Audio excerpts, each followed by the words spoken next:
Titanic was called the Ship of Dreams. Youth. Welcome to WatchMojo.com, and today we'll be counting down our picks for the top 10 younger versions of characters in movies. We will do exactly as the council has instructed. For this list, we're taking a look at the best performances by actors who play a character during the younger years of their life. I wish I were big. To qualify for this countdown, the younger characters must exist within the same timeline as the older self. We've also excluded performances from biopics, like Paul Dano as Brian Wilson in Love and Mercy. Remember, it's the higher octave on the upbeats in the bridge. Hey, Brian. I love that. Since we'll be discussing the evolution of these characters, a spoiler alert is definitely in order. The ship is gonna suck us down. Take a deep breath when I say. Number 10, Josh Brolin as Agent K, Men in Black 3. Who are you and what do you know? It took a long time for Men in Black 3 to finally hit the theaters. So long, in fact, that Tommy Lee Jones arguably got too old for the alien hunting game. You know how I live such a happy life? How you live such a happy life? I don't ask questions I don't want to know the answer to. Fortunately, this third outing cooked up a brilliant premise, in which Will's Agent J travels back in time and meets a younger version of Agent K, played by Josh Brolin. I'm an agent of Men in Black, but I'm from the future. We're partners. Aside from looking and sounding just like Jones, Brolin flawlessly captured the character's straight-faced, no-nonsense charm. Ask me any question, anything you want, as long as it doesn't have to do with the case. Just let her rip. On top of that, he shared impeccable chemistry with his co-star, as if he and Smith had been working together for years. Okay, future man, where to? I don't know. Number 9, Kate Winslet as Rose DeWitt Bukater, Titanic. Don't do it. Stay back. Don't come any closer. Just as Kate Winslet and Judi Dench received Oscar nominations for portraying Iris Murdoch, Winslet and Gloria Stewart were both recognized by the Academy for playing Rose in Titanic. Turn that up, dear. Now only a memory of her older self, young Rose is an aristocratic lady who discovers true love on the doomed voyage. Jack, this is where we first met. Winslet brings great depth to her most iconic role, evolving from a frightened, repressed girl to a brave, resilient woman who risks everything for the man she's given her heart to. Even if our lovers don't live happily ever after, Rose emerges from the tragedy as a stronger person who will go on. I'm fine. Where to, miss? To the stars. Number 8, Saoirse Ronan as Briony Tallis, Atonement. Why don't you talk to Robbie anymore? I do. Although billed as a supporting player, Saoirse Ronan's Briony is the true star of this movie. I wanted to do a play for you. The Trials of Arabella. In her breakout role, the 12-year-old Ronan asserted herself as a rising star with unlimited potential. Yes, let's. That's a wonderful idea. Briony. Deceitful, manipulative, jealous, and not nearly as innocent as she looks, Briony at times feels like a Shakespearean villain. Driving two lovers apart out of spite, she goes through life concealing a dark secret. I'm very, very sorry for the terrible distress that I've caused. I'm very, very sorry. Romola Garai plays her as a teenager, but it's Vanessa Redgrave's elderly Briony who brings the character full circle. You've read the book, you'll understand why. Without giving too much away, Briony ultimately looks back on her past decisions with great regret, forever seeking atonement. I gave them their happiness. Number 7, Mackenzie Foy as Murph, Interstellar. Can't we just let it go? It wasn't hurting anybody. Just as Murph is a child who's gifted beyond her years, Mackenzie Foy is an actress who shows great talent at such a young age. Oh, you think this is funny? You wouldn't be here if it wasn't for me. The father-daughter relationship between Cooper and Murph provides Interstellar with a heart. It's nothing short of devastating when Murph is forced to watch her father leave Earth. We also dare you not to tear up when Cooper receives a message from Murph, who grows up to become Jessica Chastain. Not bad. You once told me that when you came back, we might be the same age. And today I'm the age you were when you left. So it would be a real good time for you to come back. In the end, Cooper gets to see his daughter one last time as an elderly lady, played by Ellen Burstyn. It's me, Murph. How is your ghost? I know. While all three actresses are wonderful, it's Foy who ultimately forges the connection between daughter, father, and audience. I figured out the message. One word. You know what it is? Stay. Number 6, Martin Freeman as Bilbo Baggins, The Hobbit trilogy.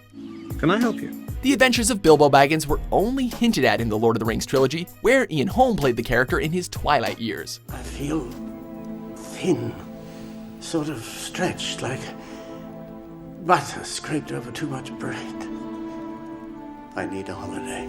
The Hobbit's journeys are depicted in great detail throughout this prequel trilogy, which is primarily driven by Martin Freeman's portrayal of Bilbo. Can you promise that I will come back? No. And if you do, you will not be the same. That's what I thought. Sorry, Gandalf, I can't sign this. Although initially reluctant to leave his cozy home in the Shire, Bilbo eventually decides to join a quest to the Lonely Mountain. I found something in the Goblin tunnels. Found what?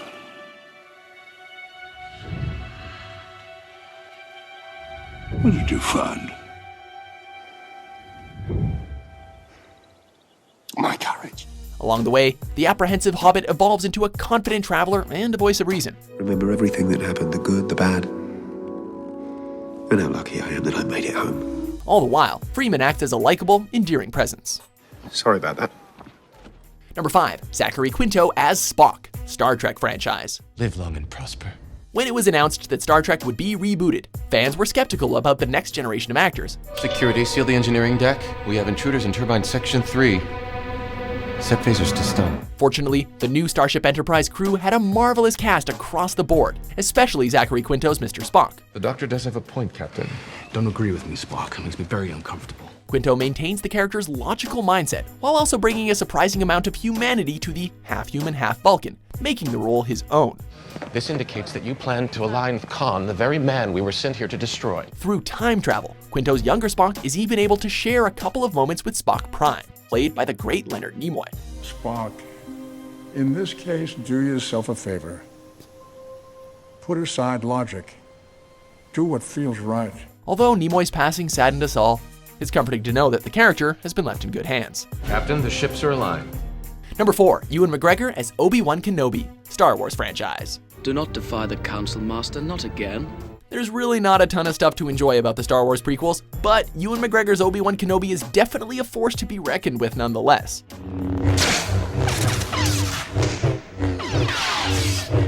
Like Alec Guinness before him, McGregor encompasses all of the character's wisdom and strength. You've made a commitment to the Jedi Order, a commitment not easily broken. At the same time, we get to see Obi-Wan in a different light as he matures from an eager Padawan to an insightful Jedi.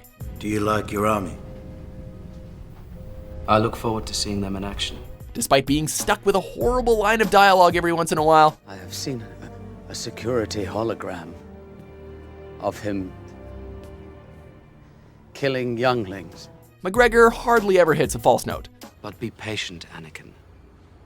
It will not be long before the Council makes you a Jedi Master. Charismatic, dignified, and occasionally humorous, he lives and breathes Obi-Wan. Obi-Wan, may the Force be with you.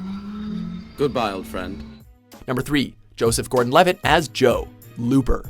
It will be instantly outlawed, used only in secret by the largest criminal organizations. Joseph Gordon-Levitt and Bruce Willis really don't look like each other, even with those special makeup effects. Yet, you never doubt that these are the same person in Looper. I hurt myself, it changes your body, so is what I do now change your memory. Doesn't matter! As Joe, Gordon-Levitt plays an assassin who only looks out for numero uno. Joe is assigned to kill his future self, who has been sent back in time and has pretty much everything to lose. So if we're still alive 30 years from now, they'll find our older self, zap him back to us, and we'll kill him like any other job. Although neither is necessarily a good guy, we empathize with both the younger and older versions of Joe. None of this concerns me.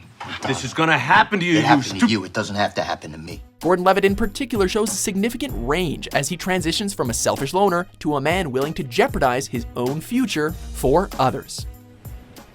It's just men trying to figure out what they would do to keep what's theirs. Number 2, Michael Fassbender as Erik Lehnsherr / Magneto, the X-Men franchise. Excuse me, I'm Erik Lehnsherr. Long before Charles Xavier and Erik Lehnsherr were enemies, they were the closest of allies. You've known all along why I was here, Charles. But things have changed. While James McAvoy hit it out of the park as the young Professor X, Michael Fassbender fashioned Magneto into an even more complex, multi-layered character. I didn't kill the president. The bullet curved, Erik. Because I was trying to save him. They took me out before I could. Aside from bringing out the master of magnetism's menacing side, Fassbender also plays Erik as a caring friend and an authoritative mentor. I want you by my side. We're brothers, you and I. All of us together, protecting each other. We want the same thing. At times, we even see glimpses of a man who could improve the world with his powers. But alas, he can't overcome his hatred for humanity or his lust for vengeance. Killing one man isn't enough. Before we get to our top pick, here are a few honorable mentions. Have you been on this before? Yes. Yeah.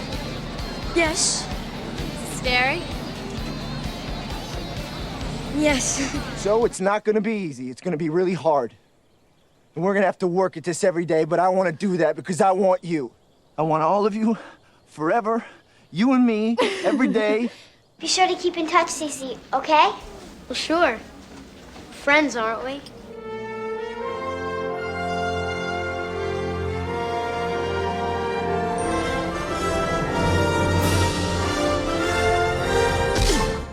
Number 1, Robert De Niro as Don Vito Corleone, The Godfather Part 2. Come te chiami? Mi chiamo Vito Corleone. The Godfather was certainly a tough act to follow. Not only is the film itself considered a classic, but Marlon Brando delivered one of the greatest performances of all time as Vito Corleone. I want all inquiries made. I want no acts of vengeance. Yet, this sequel nearly surpassed its predecessor, as did Robert De Niro's Oscar-winning performance as a young Vito.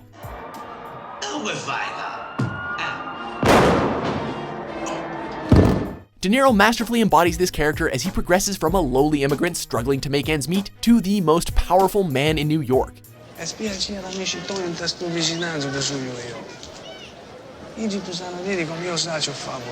These flashbacks are perfectly complemented by the scenes in the present day, as Vito's son Michael reigns in as the new head of the family.